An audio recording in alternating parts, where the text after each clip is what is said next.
LeBron James chirped at teammates and shook his head, exasperated.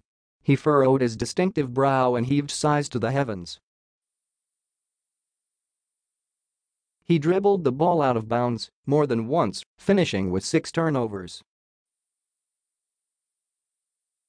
His final numbers in Game 5 of the Eastern Conference Finals were good: 26 points, 10 rebounds, 5 assists and 11 for 22 shooting, but not good enough, not when the Cavaliers needed him, yet again, to be transcendent.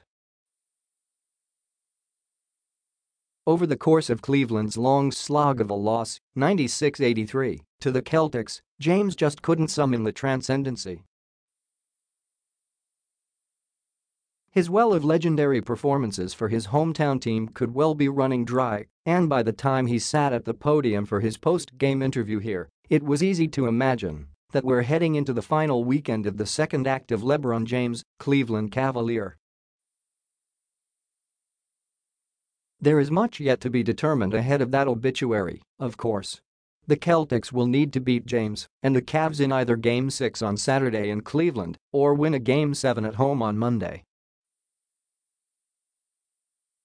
Should that happen, James would then need to be wooed away from the Cavs in free agency in early July.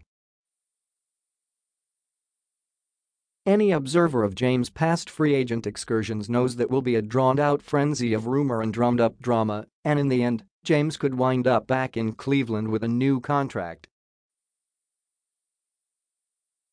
But there has not been much in this series that makes the Cavaliers look like the kind of team to which James, who turns 34 in December, would want to hitch his wagon as he gallops into the NBA sunset. It could be here, in the next few days, that James' remarkable streak of 7 straight NBA Finals appearances comes crashing down. "I've never went to any season saying, okay, let's have a finals streak," James said. "It's just all about just win every game, and it should put us in position to play for a championship. I've been in championship mode since probably 09. We weren't able to get there then. Obviously I made the move to Miami. I was able to go there 4 straight.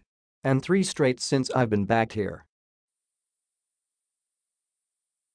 It just happens because I've been able to play with some great players, play with some great teammates, coaching staffs that have been able to put us in position to go to the finals." On Thursday, the players were not so great.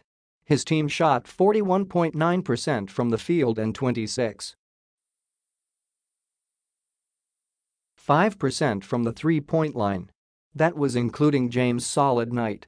The players around James shot 20 for 52, or 38.5% from the field. The backcourt of George Hill and J.R. Smith was 2 for 11 for 9 points combined. Coach Tyronn Lue, who has not been able to see past Kyle Korver's defensive liabilities, played Korver just 18-37 on a night in which his team mustered 83 points. The guys the Cavs brought in at the trade deadline besides Hill, the 3 20-somethings who were supposed to be part of a younger rebuilt foundation for the future, didn't do much to impact the game.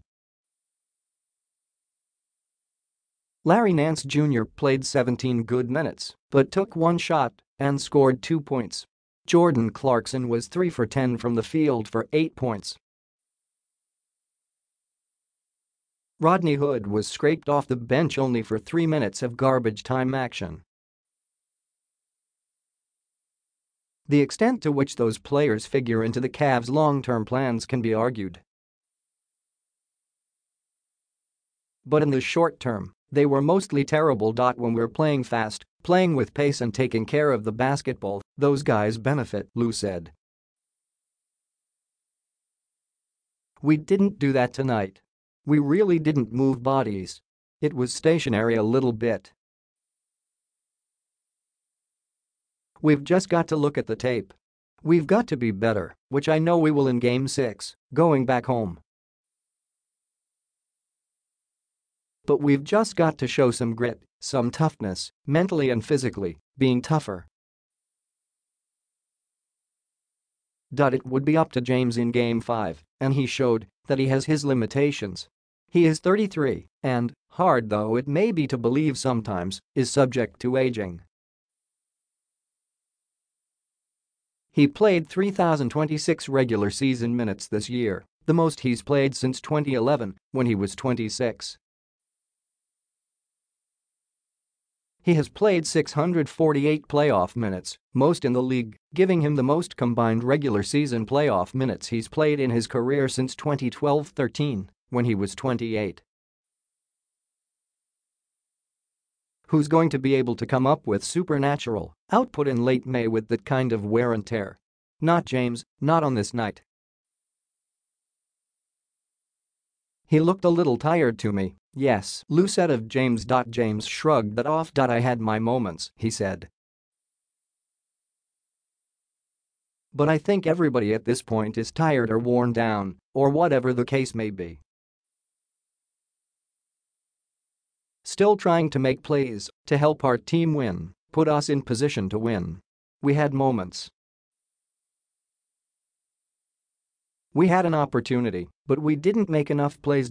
So we go into Saturday's Game 6 of this series with the surprising young Celtics. 20-year-old Jason Tatum start on Thursday with 24 points, on the verge of putting an end to this trying season for James, sending him and the Cavs franchise into the uncertainty of free agency.